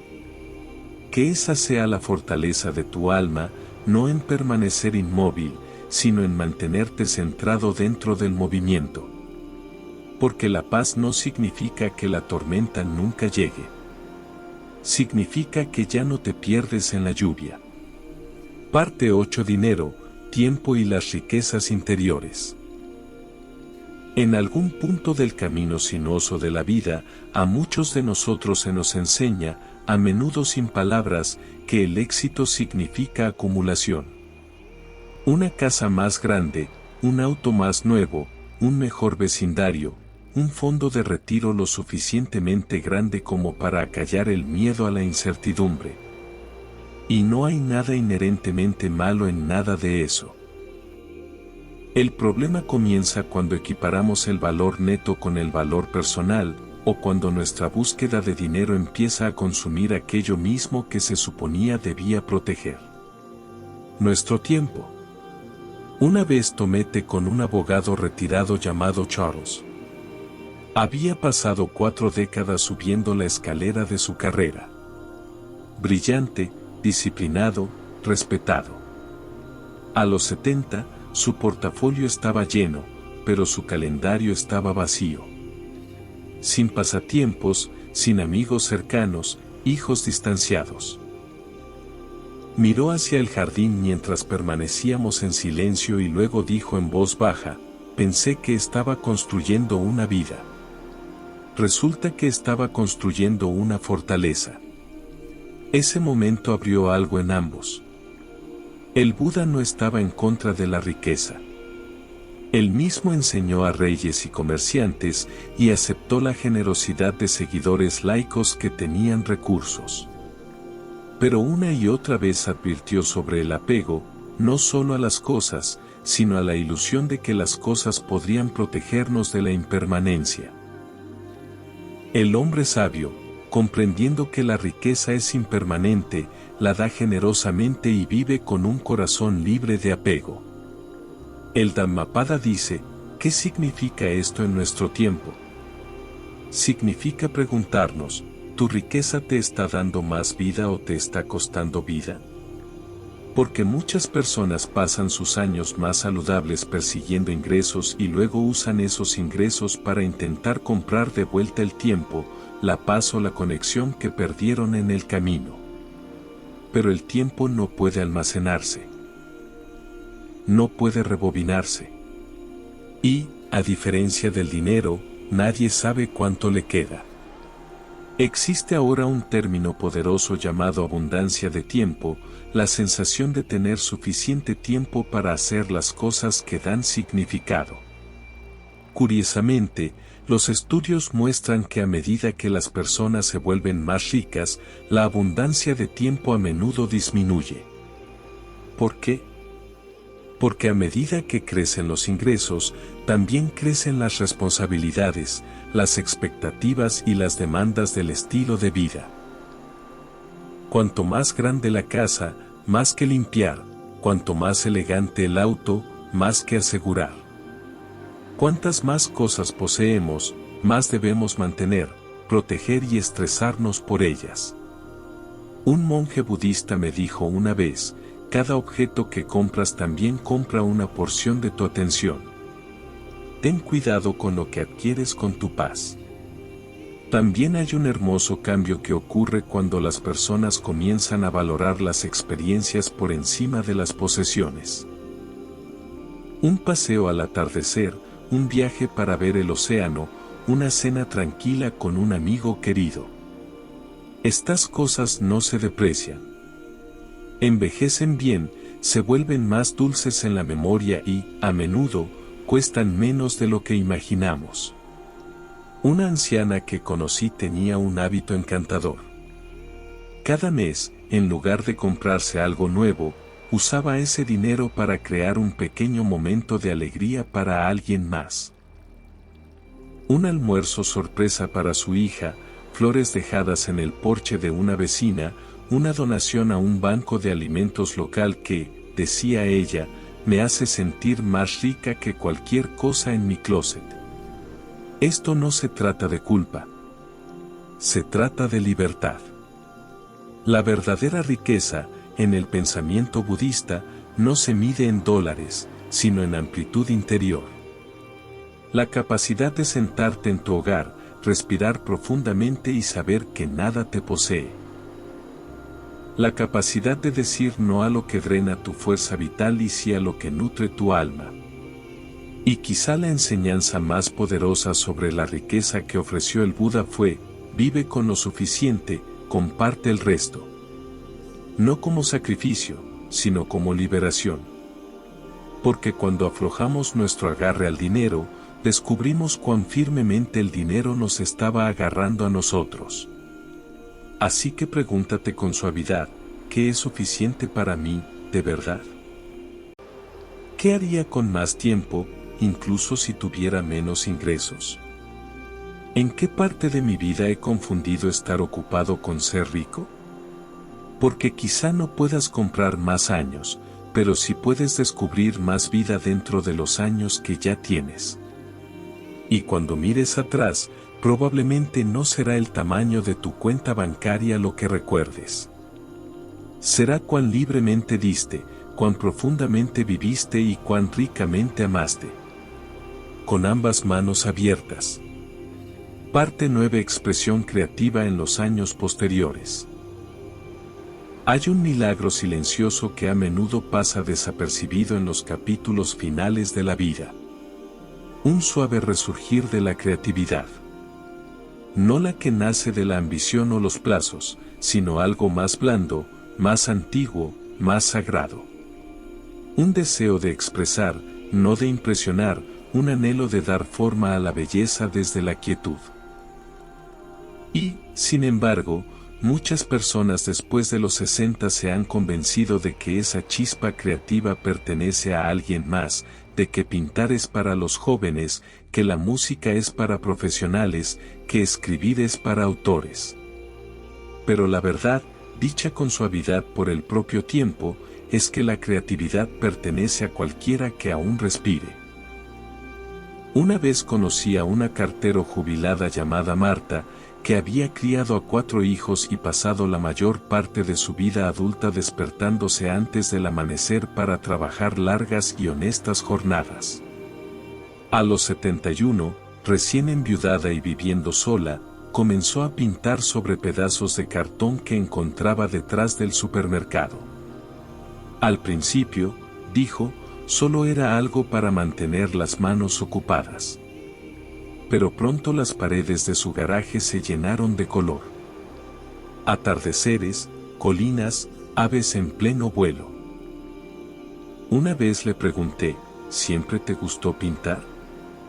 Se detuvo, luego sonrió con una especie de asombro. Creo que siempre me gustó notar, dijo. Solo que no sabía que tenía a dónde ir. En la tradición budista, la creatividad no está separada del camino espiritual. Es el camino cuando se recorre con conciencia. Ya sea que arregles flores en un jarrón o tararees una melodía mientras cocinas, cada acto de creación es una forma de atención plena en movimiento. El poeta Bas, practicante zen, escribió una vez, sentado en silencio, sin hacer nada, llega la primavera y la hierba crece por sí sola. La hierba de tu propia creatividad puede haber crecido salvaje durante décadas sin ser notada, pero aún está ahí, aún esperando. Y la belleza de envejecer es que, por fin, tenemos el espacio para cuidarla, para volver a los instrumentos olvidados, a las historias no contadas, a las colchas a medio terminar, a los poemas escritos en servilletas guardadas y nunca leídas. Lo que a menudo nos detiene no es la falta de tiempo, sino el miedo. Miedo a ser juzgados, miedo a hacerlo mal. Miedo a haber empezado demasiado tarde. Pero el Dharma enseña que ahora siempre es el momento adecuado. El loto florece en las aguas más fangosas, y así también nuestra creatividad puede florecer después de temporadas de silencio. Hay una enseñanza zen que dice, la mente de principiante tiene infinitas posibilidades, la mente del experto tiene pocas. En esta etapa de la vida, estás perfectamente situado para volver a la mente de principiante, no porque no sepas nada, sino porque has visto lo suficiente como para finalmente soltar la necesidad de hacerlo bien. Tal vez alguna vez te gustó cantar, pero te dijeron que tu voz no era lo bastante buena. Tal vez quisiste bailar, pero te sentiste demasiado cohibido. Tal vez anhelaste escribir, pero temiste a la página. Deja que esta temporada de tu vida sea aquella en la que reclamas esas expresiones perdidas ahora, no para el aplauso del mundo, sino para la alegría silenciosa de estar vivo. Incluso los actos simples pueden convertirse en ofrendas creativas profundas. Acomodar piedras en tu jardín, hornear pan para tus nietos, crear un álbum de fotos con notas escritas a mano. Estos no son pasatiempos. Son gestos espirituales.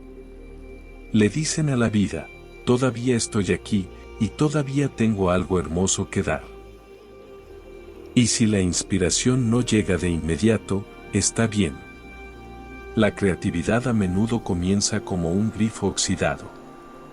Los primeros giros pueden no traer nada más que agua marrón. Rígida, torpe, incómoda.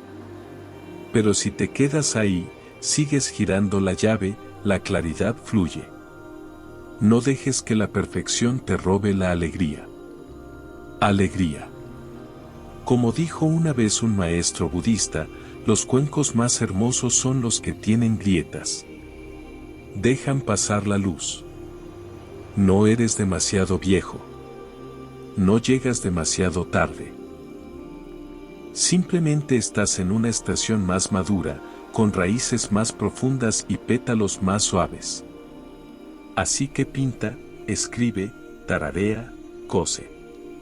Baila despacio en tu sala al anochecer, susurra tus historias a los árboles. Crea belleza no porque tengas que hacerlo, sino porque tu alma recuerda cómo. Y al hacerlo, no solo te expresas, te conviertes en la expresión.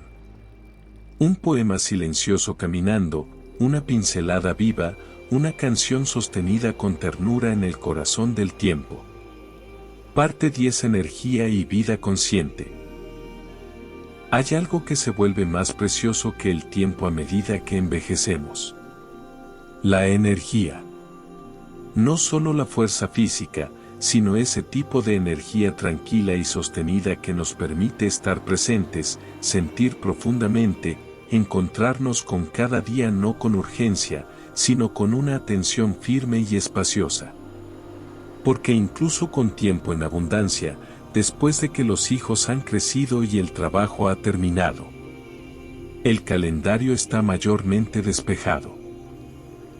¿De qué sirve todo ese tiempo si nuestra energía está dispersa, agotada o gastada en cosas que nos drenan? Una vez conocí a un hombre de voz suave llamado Elías durante un retiro de meditación en Oregón. Tenía 73 años y se había jubilado temprano para disfrutar de los años dorados con su esposa. Pero no mucho después, ella falleció inesperadamente y sus días comenzaron a sentirse pesados, desorientados. Tengo tiempo, me dijo una tarde, pero no parece que tenga la voluntad de hacer nada con él. Simplemente me siento cansado. No estaba enfermo. No estaba deprimido.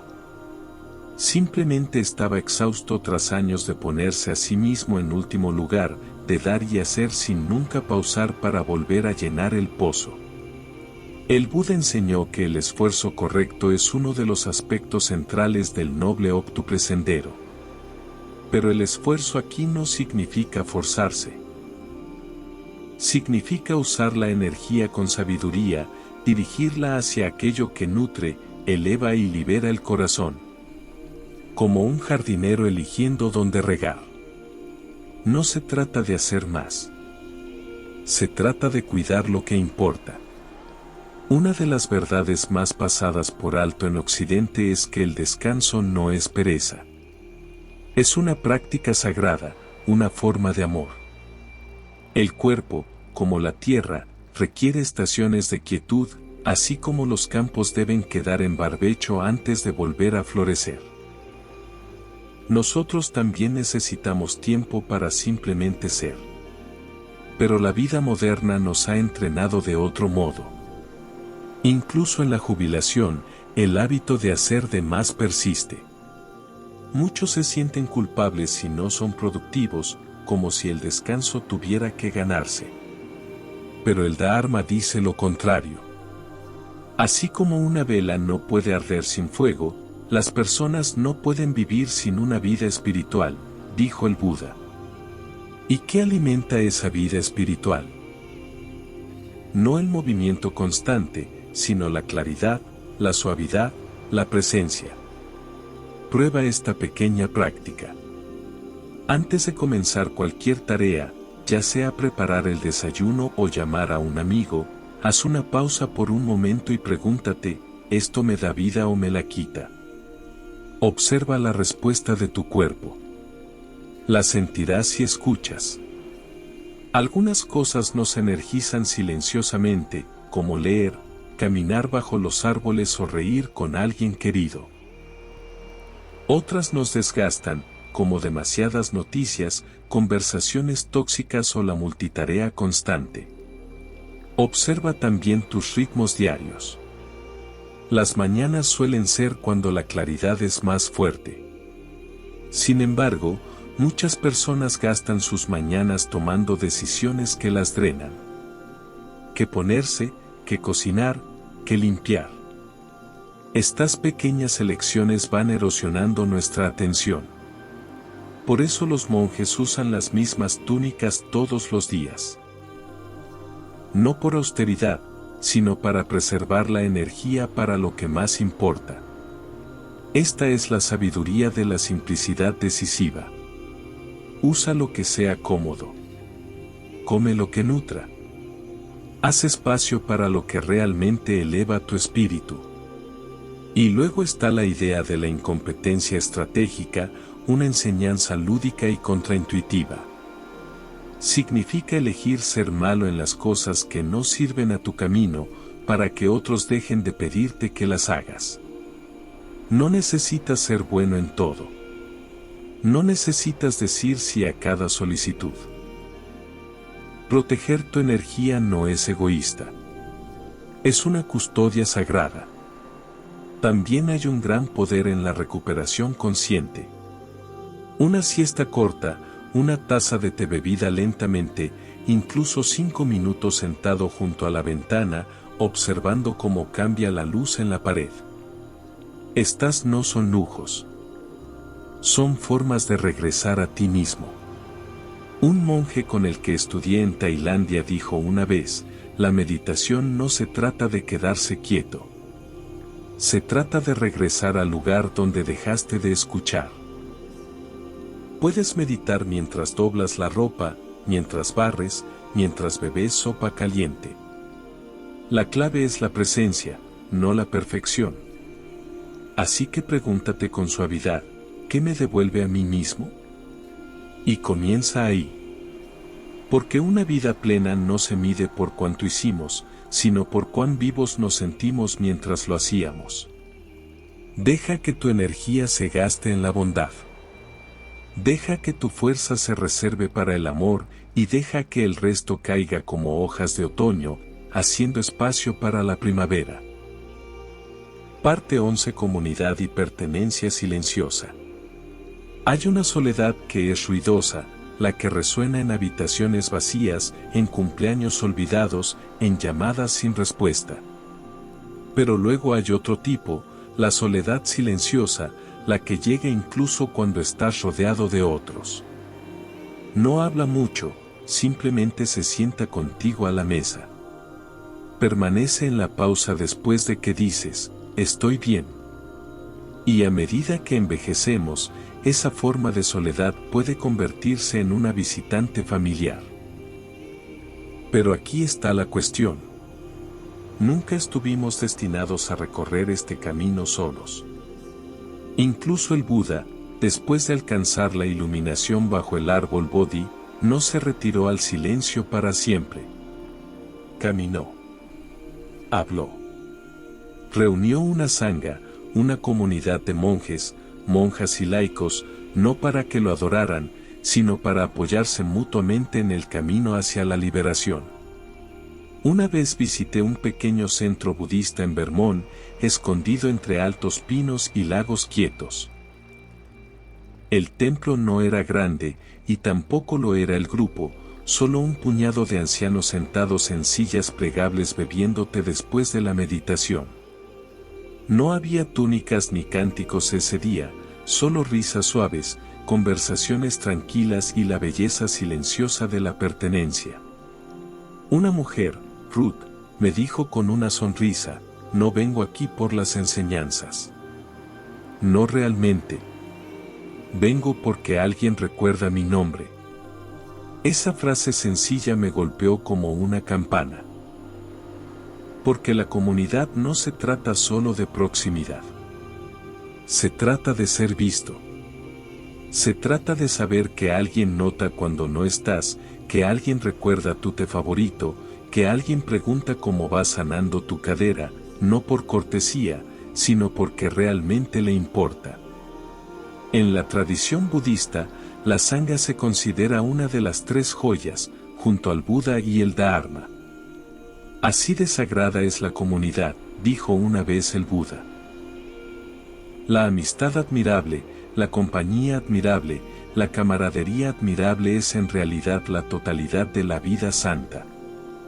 Él comprendió que, aunque la sabiduría puede cultivarse en soledad, la compasión se nutre en la conexión. Pero en la sociedad moderna, especialmente en Occidente, la independencia a menudo se confunde con fortaleza. Se nos enseña a ser autosuficientes, a envejecer con gracia sin cargar a otros.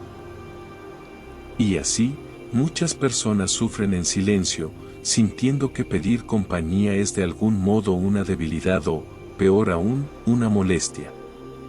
Sin embargo, la verdad es que nos necesitamos unos a otros no solo para la ayuda, sino para la alegría, para la risa, para el silencio compartido, para el acto ordinario y sagrado de sentarnos juntos y simplemente ser. Conocí a una enfermera jubilada llamada Gloria que comenzó a organizar círculos de té en su patio trasero todos los domingos por la tarde. No había agenda ni estructura, solo vecinos, jóvenes y mayores, reuniéndose para beber té, compartir historias o, a veces, sentarse en silencio. No es un grupo de apoyo, decía ella, pero de alguna manera todos terminamos sintiéndonos apoyados. Esa es la magia de la presencia simple. Construir comunidad no requiere fanfarria. Puede comenzar con una llamada telefónica, una carta escrita a mano, una invitación a caminar juntos, un suave ¿cómo estás? A alguien con quien no has hablado en un tiempo. Cada acto de conexión es como agua para un jardín. Nutre lo que de otro modo podría marchitarse sin ser visto. Y si sientes que tu círculo se ha reducido o incluso ha desaparecido, sabe que nunca es demasiado tarde para plantar nuevas semillas. Incluso las conversaciones casuales con un vecino pueden florecer en una amistad profunda. Incluso unirte a un grupo local, un club de lectura, un círculo de meditación, un encuentro de jardinería puede reabrir el corazón de maneras inesperadas. Porque la pertenencia no se trata de ser popular. Se trata de estar presente. Se trata de permitir que otros te vean, no como quien fuiste o quien crees que deberías ser, sino como quien eres ahora. Plenamente, honestamente, con ternura. El Buda nos recordó que el camino no es solo interior, también es relacional. Cada palabra amable, cada oído atento, cada momento compartido de quietud es un ladrillo en el puente que nos conecta a través de nuestra separación. Así que acércate, no con expectativa, sino con apertura. Comparte tu tiempo, tu atención, tu sonrisa suave, porque al hacerlo no solo construyes comunidad, te conviertes en ella. Parte 12. Ver con claridad y tomar decisiones sabias. Hay una cierta claridad que solo el tiempo puede traer. No la que llega en destellos repentinos como un relámpago en una tormenta, sino la que amanece lentamente, como la luz del sol derramándose sobre un suelo silencioso. A menudo no proviene de aprender más, sino de ver con mayor claridad lo que estuvo ahí todo el tiempo. Y, sin embargo, la claridad no está garantizada con la edad. Debe cultivarse, porque aunque ganemos experiencia, si no la examinamos, podemos igual de fácilmente reforzar viejos patrones, arrastrar miedos obsoletos y seguir eligiendo desde el hábito en lugar de la sabiduría. El Buda llamó a esto moha, la ilusión, una niebla de mala percepción que nubla nuestro juicio y distorsiona la realidad. Pero también nos dio el antídoto, vipassana, que significa ver con claridad. Una vez hablé con una bibliotecaria jubilada llamada Janice, quien describió un momento que cambió la forma en que tomaba decisiones. Solía reaccionar a todo lo que ella decía. Alguien decía algo cortante y yo o me cerraba o respondía con mordacidad. Tomaba decisiones basadas en la emoción, no en la comprensión. Pero ahora hago una pausa. Me pregunto, ¿qué es realmente verdadero en este momento? Y a veces, lo que es verdadero no es lo que yo pensaba. Esa pausa, ese espacio sagrado entre el estímulo y la respuesta, es donde vive la liberación. Verás, la mayoría de nosotros atravesamos la vida reaccionando. Surge una sensación y la obedecemos. Aparece un pensamiento y lo seguimos.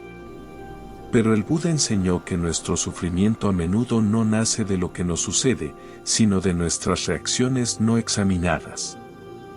Dijo una vez, con nuestros pensamientos hacemos el mundo. Si hablamos o actuamos con una mente pura, la felicidad nos sigue como una sombra que nunca se va. Por eso desarrollar un discernimiento sabio es tan esencial, especialmente en las etapas posteriores de la vida, porque esta es la estación en la que muchas decisiones son más internas que externas. Puede que ya no estés eligiendo carreras, pero estás eligiendo dónde. Dónde colocar tu atención, cómo responder a los desafíos de la salud, cómo relacionarte con la familia, cómo gastar la energía limitada y preciosa que tienes cada día. Una herramienta poderosa en la psicología budista es el pensamiento de segundo orden. No pregunta solo qué pasa si hago esto, sino qué pasa después de eso y cuáles son los efectos en cadena. Por ejemplo, decir que sí a algo que en el momento se siente educado, ¿construirá resentimiento más adelante? ¿Evitar una conversación difícil creará una deuda emocional con el tiempo? Otra práctica se llama pensamiento inverso. En lugar de preguntar cómo obtengo paz, ¿preguntas cómo estoy contribuyendo a mi propia inquietud? Requiere humildad. Requiere honestidad. Pero trae una claridad que ninguna respuesta externa podría dar. Una vez escuché a un maestro de Dharma decir, la mayoría de las veces no estamos eligiendo sabiamente. Solo estamos eligiendo cómodamente. Y al principio eso puede doler, pero si te sientas con ello, se vuelve liberador. Porque empiezas a ver que la sabiduría a menudo pide incomodidad, no en forma de dolor, sino en forma de verdad. Y la verdad, aunque al principio puede inquietar, siempre despeja el aire. Entonces, ¿cómo cultivamos la visión clara? Comenzamos desacelerando, practicando atención plena en cada pequeño acto. Lavar los platos con plena conciencia, escuchar sin planear la respuesta, caminar no para llegar, sino para notar los pasos. También hacemos mejores preguntas. No que tengo ganas de hacer, sino que elección se alinea con mis valores más profundos. No que esperan los demás de mí, sino que trae paz a mi corazón. Y cuando la claridad no llega de inmediato, no entramos en pánico.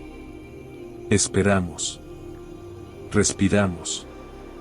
Confiamos en que la verdad no siempre grita, a menudo susurra. Porque al final, la sabiduría no es una sola gran decisión. Son 1000 pequeñas elecciones hechas cada día con cuidado. Es saber cuándo hablar y cuándo guardar silencio, cuándo actuar y cuándo soltar, cuándo decir sí y cuándo retirarse con gracia. Así que si no estás seguro de tu próximo paso, quizá no te apresures a decidir. Siéntate. Enciende una vela. Deja que las aguas de la mente se aquieten. Y en esa quietud, algo más profundo surgirá.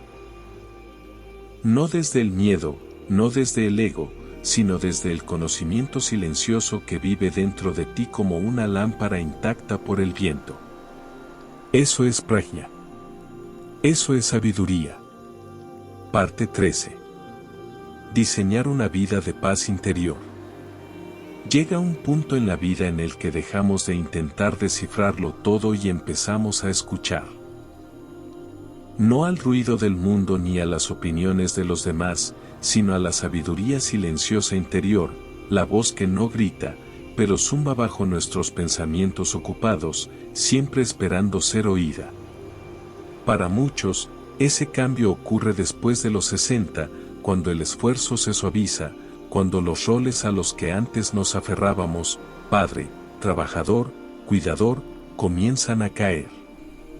Y en su ausencia, nos queda una pregunta hermosa y aterradora. ¿Cómo quiero vivir ahora? En el budismo se nos enseña que la vida no es algo que simplemente nos sucede.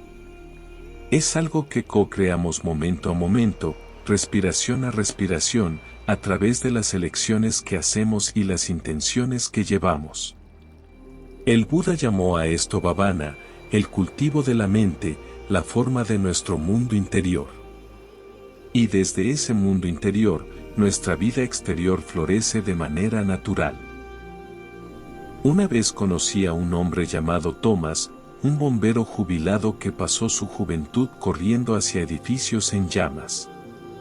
En sus 70, se encontró despertando sin más emergencias que resolver, sin nadie llamando su nombre. Al principio se sentía inquieto, incluso inútil. Pero luego empezó a dar largos y lentos paseos cada mañana, al principio solo como ejercicio. Pero gradualmente, dijo, los paseos se convirtieron en conversaciones con la vida misma. Comenzó a llevar un cuaderno, anotando pensamientos, haikus, recuerdos, gratitudes. Antes apagaba incendios, me dijo. Ahora enciendo velas. Ese cambio de la reacción a la reflexión, de arreglar a simplemente ser, es lo que significa diseñar una vida de paz. Pero aquí está la clave. No necesitamos un plano perfecto. De hecho, el Dharma enseña que la paz no se encuentra en el control, sino en la capacidad de responder. Diseñamos no forzando a la vida a obedecer nuestros planes, sino haciendo pequeños ajustes amorosos sobre la marcha. Correcciones de rumbo enraizadas en la claridad, la compasión y la presencia. Una práctica sencilla es pensar en tu vida como un jardín. Cada día pregúntate, ¿qué estoy plantando? ¿Qué estoy regando? ¿Qué necesita poda? ¿Qué dejo florecer sin interferencia? Tal vez empieces tus mañanas con silencio en lugar de pantallas. Tal vez aprendas a decir no sin culpa, y si solo cuando tu corazón zumba un poco. Tal vez reserves tiempo cada semana no para tareas o diligencias, sino para trabajo del alma, escribir un diario, orar, meditar o simplemente mirar el cielo. No necesitas reformar tu vida de la noche a la mañana. Como dijo un maestro zen, si quieres transformar tu vida, empieza por cambiar cómo te atas los zapatos. Los cambios más pequeños, hechos de manera constante con presencia, crean la paz más duradera. Y la paz en este contexto no significa la ausencia de dificultad. Significa dejar de discutir con la realidad. Significa elegir encontrarte con cada momento con apertura en lugar de resistencia. El Buda enseñó que la raíz del sufrimiento es tana, el anhelo, el aferramiento, esa sensación implacable de que este momento no es suficiente. Pero también enseñó el camino para salir del sufrimiento, soltar, no la vida misma, sino la ilusión de que no somos ya completos. Así que quizá el verdadero diseño de una vida pacífica no sea añadir más, sino restar lo que ya no sirve. Suelta la necesidad de ser productivo cada hora. Suelta a las personas que drenan tu alegría. Suelta identidades que ya no encajan. Suelta la historia de que te estás quedando sin tiempo. Porque aquí mismo, ahora mismo, estás exactamente donde la vida te ha traído. Y ese lugar, por imperfecto que sea, es un punto de partida sagrado. Así que diseña con suavidad, con manos delicadas, con un corazón tierno, deja que tu vida se convierta en un santuario, no para la perfección, sino para la presencia, un refugio silencioso donde la paz no es una recompensa por hacerlo todo bien, sino el resultado natural de amar lo que es. Y cuando llegue el día de mirar atrás, que tu vida no se sienta como una lista de arrepentimientos, sino como un tapiz hecho a mano, cosido con intención, coloreado por la bondad y tejido con la alegría silenciosa de haber vivido de verdad. Conclusión: hacer que cada hora cuente. Si has llegado hasta aquí, aún escuchando, quizá algo en ti se haya suavizado. O quizá algo se haya despertado. Un pequeño destello, una realización silenciosa. No necesitas más tiempo. Solo necesitas más presencia. A lo largo de este recorrido, no hemos intentado huir del tic-tac del reloj. No hemos prometido juventud eterna ni días infinitos. En cambio, hemos regresado una y otra vez a algo mucho más poderoso. Este aliento, este momento, esta vida humana frágil y hermosa. Verás, las enseñanzas del Buda nunca trataron de escapar de la vida. Trataban de entrar en ella más plenamente, con claridad, con compasión, con valentía. Y como hemos visto, los cambios verdaderamente significativos en la vida no vienen de grandes revoluciones, sino de pequeñas elecciones conscientes hechas una y otra vez. Elegir pausar antes de hablar, elegir perdonar incluso cuando no llega ninguna disculpa. Elegir caminar más despacio, respirar más profundo, amar más ampliamente, elegir soltar una y otra vez. Desde la percepción del tiempo hasta la construcción de relaciones, desde la preservación de la energía hasta la expresión creativa, desde soltar posesiones hasta recuperar tu voz.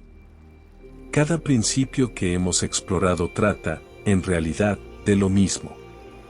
Vivir despiertos, no perfectamente, no sin dolor o pérdida, sino lo suficientemente despiertos como para notar el color del cielo hoy. Lo suficientemente despiertos como para sentir el calor en la voz de alguien. Lo suficientemente despiertos como para sentarnos con la tristeza y no empujarla.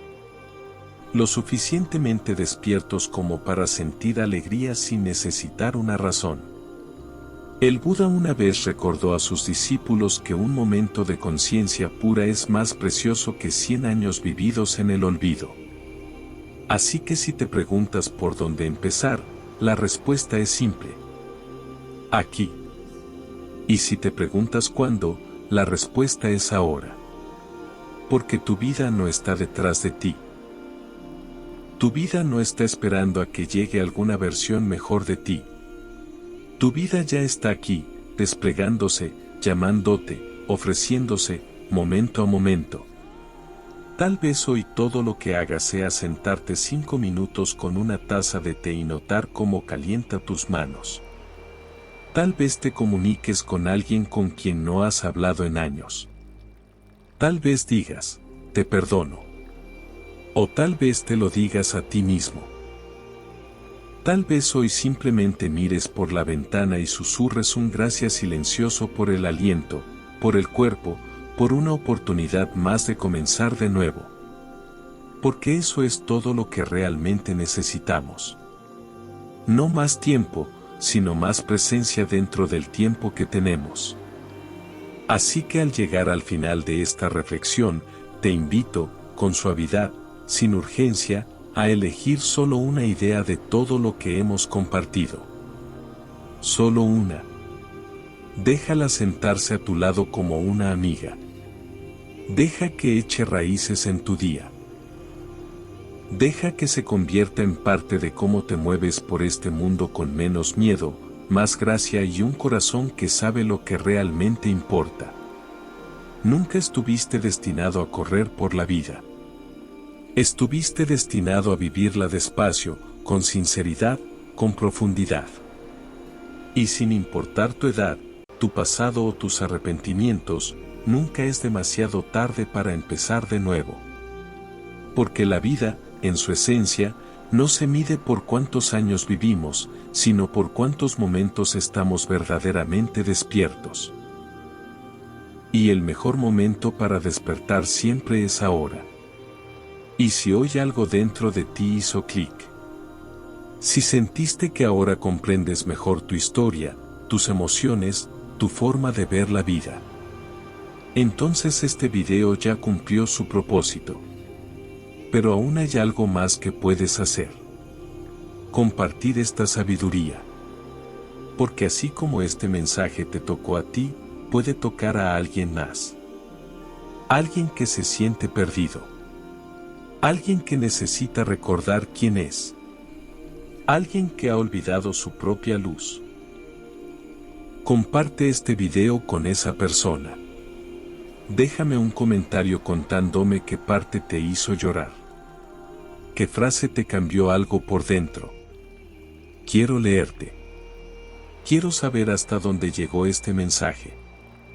Y si sientes que este contenido te hizo bien, suscríbete.